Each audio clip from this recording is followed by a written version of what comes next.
What's happening, Fish and Friends? Have you ever taken a baitcaster apart? Heck, maybe I should start with, have you ever even cleaned your own baitcaster? Well, if you're curious about what the inside of this looks like, you're in luck because we're going to go through taking apart and cleaning a baitcaster today. Now, this will be part one, disassembling and cleaning. Part two is going to be oiling, lubing, greasing this all up, and getting it put back together. Now, as I go through all this, I'll give you all some very helpful tips so you don't make the same mistakes I made when I first started working on my own reels a very long time ago. Now, I first need to give a huge thank you to everyone listed on the screen. Ben or AC Slayer over at Extreme Reel Tuning, Adam over at Reel Integrity, Scott at Spool Speed Bearings, and Lionell over at A Dose of Reel. I'm not sponsored by any of these guys. They're not paying me to say this. All of these gentlemen took time out of their very busy lives to give me a rundown of how they all clean and take apart their reels. I wanted to gather as much of that information as I could so I could share it with you to give you a more comprehensive guide. I'll have all their Instagram information listed below, so if you want to check out their pages, feel free to do so. A huge thanks to those guys. I also linked the videos below that I feel to be the best reel cleaning videos on YouTube. They're from Tackle Junkie.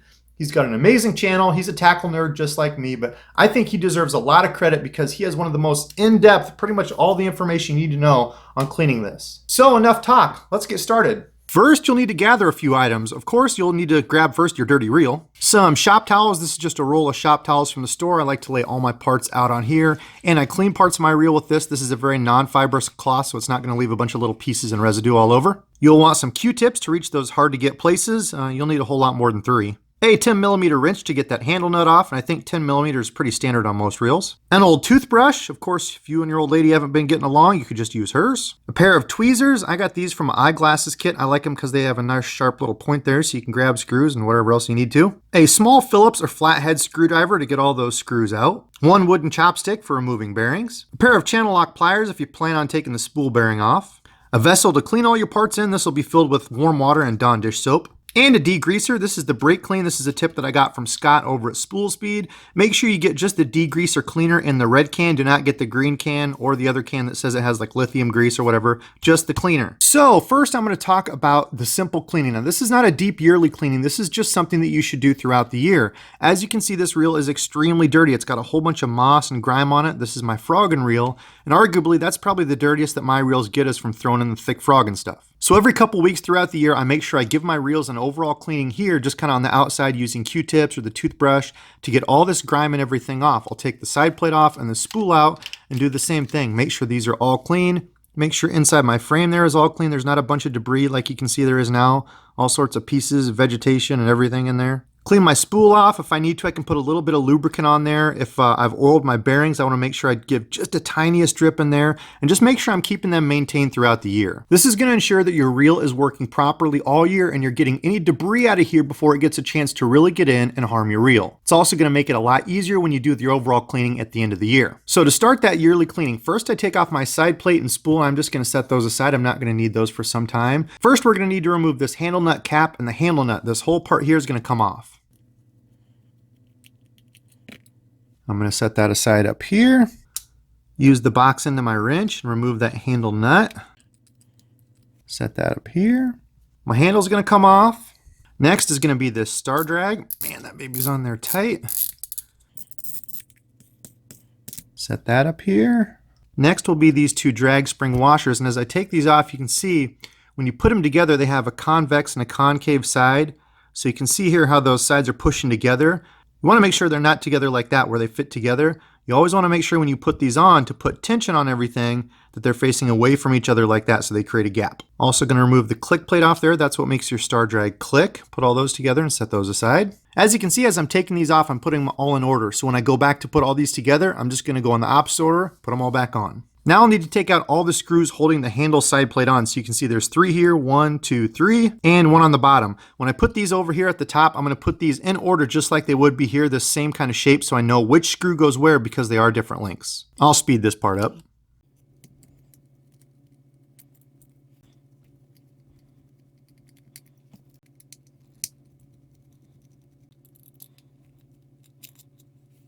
That's the screw for the little lube port there. Handy. Now, as you're taking all this apart, I highly urge you to take pictures of all this or even a video as you go, especially if you're new. That way when you go to put all this together, if you need anything to reference, you can look at those pictures, or you can get your schematics that come with your reel. These are very handy. It shows everything there in an exploded diagram, so in case you forget where a piece goes, you can reference that. Now we can take this handle side plate off and see the insides, and oh my goodness, that may scare people more than a Nightmare on Elm Street. Now this might look like a whole lot of small intricate parts, but as long as you're taking pictures as you go and you keep a nice, clean, well-organized workspace, you'll be fine. So we can take this clutch sleeve off. There's a little washer here. We can take the main gear off. Let's see, there's probably stuff stuck under here. There is.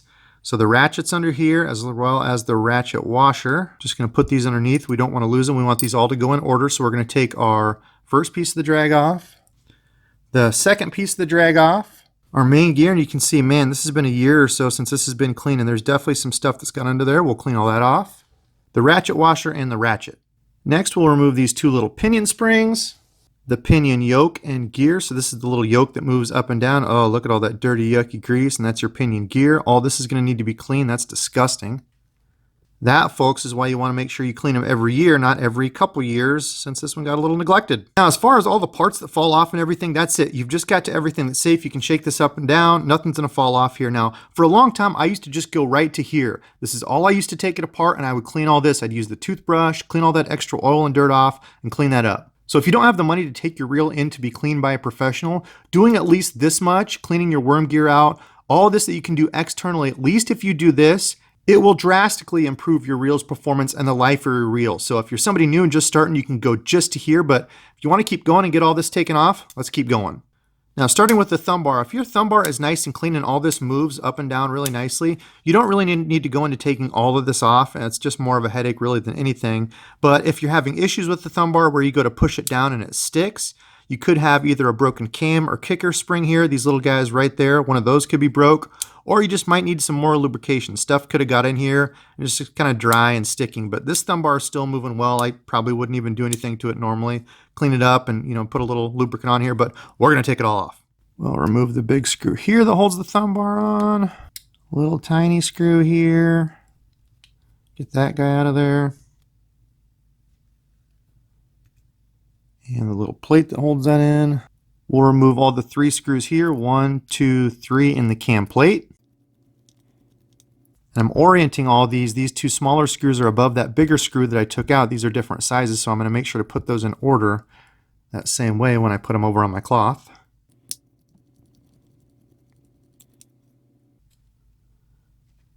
Okay, we'll take that cam plate off there. All right, the next step is to take this little screw out that's back here so we can take this cam and kicker lever, all this pieces off here. And these little springs can be tricky, so make sure you don't lose those when you're taking this all off. They tend to pop off.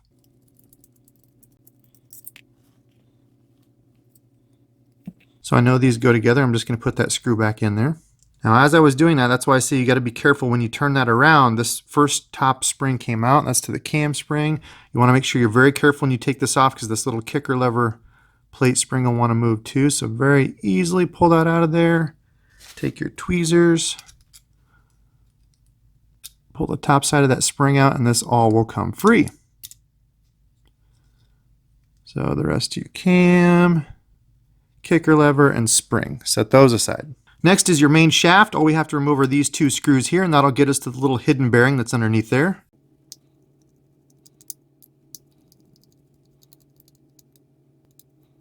Lift that up. We can see the bearing plate's still attached there, so let's put these 2 little screws aside so we don't lose those. Now to take this plate off here and get all this clean, there's just a little C-clamp here, so if you hold your screwdriver, your little Phillips screwdriver on one side, put your finger on the other like that. If you give it a nice little gentle persuasion, like so, just gently push it there, hold one end with your thumbnail, put the other in here and push on it. Just want to make sure you hold this in your hand when you go to take it off and finally push it off, because I'll show you, holding it with my thumbnail there and giving it a light little push, sometimes those will tend to shoot. Luckily that had some grease on it, so it stayed right there. But be careful not to lose those little C-clamps. Put those in order next.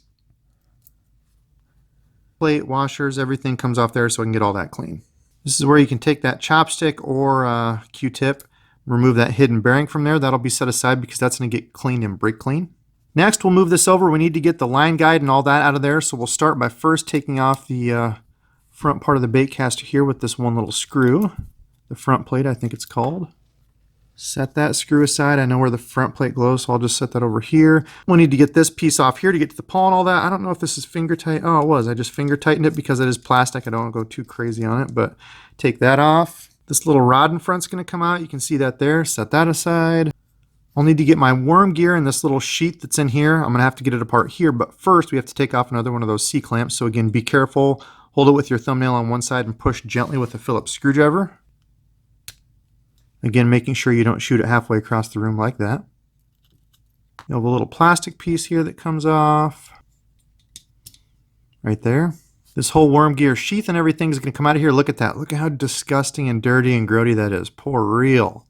To get this out, it's got just a little retaining pin here. So if you push that plastic gear down like so, it exposes that pin. You can just take your screwdriver, push that out. I like to use my handy dandy little tweezers here. Pull that out. This little gear slips off. This whole assembly will come apart. You can see here, my line guide comes off. Look at all that disgustingness that's stuck up in there. Gross. That's why you want to make sure that doesn't get built up on either side of your line guide as it's moving back and forth. It can damage your pawl and worm gear. Another little gross piece. In here, you'd want to make sure you don't lose it, but your paw's going to come out of there. Give it a couple little taps and that comes out. There's my line guide, needs to be cleaned. This whole worm gear assembly comes apart. You can see here, you can push that out. There's my worm gear. This pulls out of the side, so you can see there, that's where that white gear was. That pulls out, will need to be cleaned.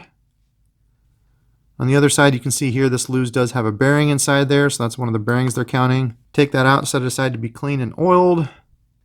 That shaft will need to get all cleaned out. And that's it. You can see now we have a bare frame. This is an aluminum frame. Look at that. Ugh, look at all that grody stuff in there. Now it is finally time to clean everything. Any of the parts that you have that are metal, I'm going to clean them in this brake clean. Now I personally don't use this on any of the plastic stuff. I heard it's safe to use on there, that it won't eat it, but just in case, I don't use this stuff on any of the plastic parts. So like the cam, the kicker lever, any of these things that are like that plasticky graphite material, I don't use it on there. So like my frame, if I wanted to put some of that brake clean on here, I could clean all the grease off this. Things like my worm gear, pawl, main gear, pinion, all these metal parts are going to all get cleaned with that brake clean. All of the other parts, usually like with the frame and everything, the frame, this part, my line guide, all this I'm going to use with warm soapy water. And again, it's just going to be Dawn dish soap, a very light degreaser. You could of course use rubbing alcohol. You could use that Ardent Real Clean. Whatever you prefer to use, you can use it. The alcohol works real nice because it evaporates, so you don't have to wait for stuff to air dry. Usually after I clean everything, I'll use a hairdryer and go over it real lightly just to make sure it's all dry before I put it back together. Now, speaking about making sure everything is dry after you clean it, most of the cleaning on this is pretty self-explanatory. That's why I'm not actually going to show you on camera. You know, you're taking the toothbrush, cleaning pieces like this off, you know, with the soap or degreaser, basically just getting all that clean like you would normally do with Q-tips and a toothbrush. But especially like on the side plates, you know, you're just wiping it down with the rag. The side plate on here, there's really nothing to clean, just down inside here with your Q-tip. Otherwise, you're just wiping it off. But one part I specifically wanted to point out was right here. This is your anti-reverse bearing, I guess they call it, or it's really just a clutch. You can see all those little silver pins in there. Those are what roll. So you want to make sure you get all that good and clean. You can do that with a paper towel, a shop rag like this, bringing it through there. I usually always use a Q-tip, get that wet. I turn it all down so it's not leaving a bunch of particles in there. Get all that clean in there and just keep going around and around and around until all that comes out good and clean.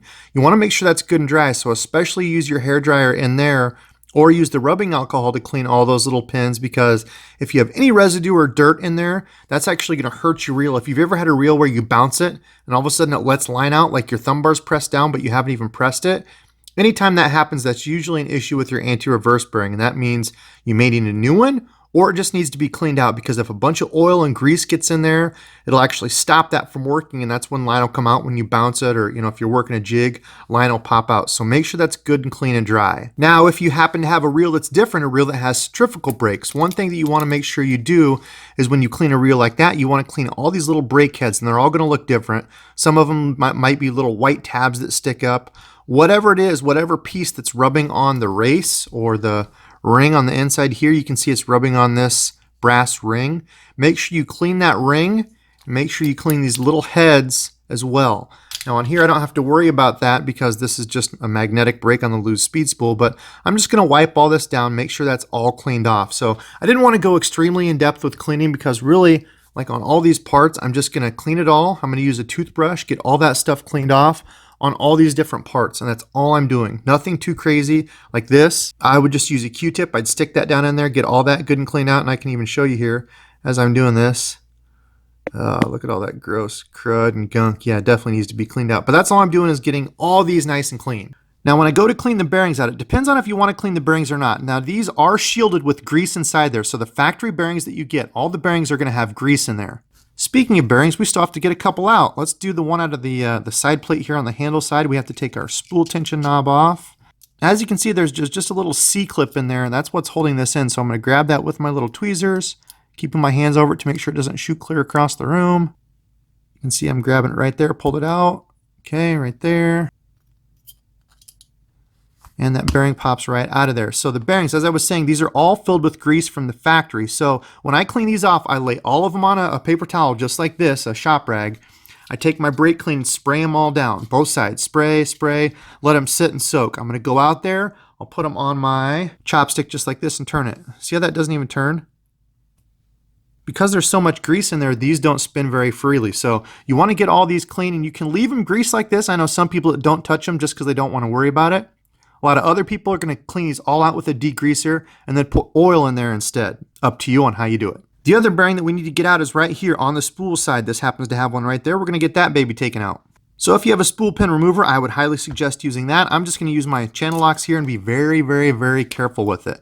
Now, as you can see here on this spool pin, it does have two different sides. This side up top is smaller than the bottom side. This bottom side is thicker. So you always want to make sure when you push this pin out, you push at the smaller side to push it out that way. You don't want to try to push this big end all the way through. That's bad news. So you can see here when I open up my channel locks, this bottom lip sticks out. So I actually need to flip this around like so. I'm going to line that up so that bottom that juts out a little bit is pushing on that small end of the spool pin, and the top part of my channel locks is going to rest right up there against the large end of the spool pin. I'm going to make sure I hold this 100% straight. I don't want to push this at an angle. I want to go very slow and gentle. Now that I've got it rested on there like that, I'm going to ever so gently press it, and boom. Next, I'm going to take those same channel locks and grab right under the end of this, and very, very gently, I'm just going to wiggle this back and forth like I'm trying to, there we go, like I'm trying to unscrew it and pull that out of there. I don't want to use force. I don't want to damage it or break it or anything. You can see that's a very little small piece of metal. So be very, very gentle and delicate in that process. And so that's another bearing. And the final bearing, the last bearing that really makes these babies spin is right here in the other side plate, the non-handle side plate that comes off. I'm going to use my tweezers, keeping my hand over it to make sure that it doesn't shoot out and poke me in the eye. Like so, like that, pops up, and pull that little clip out.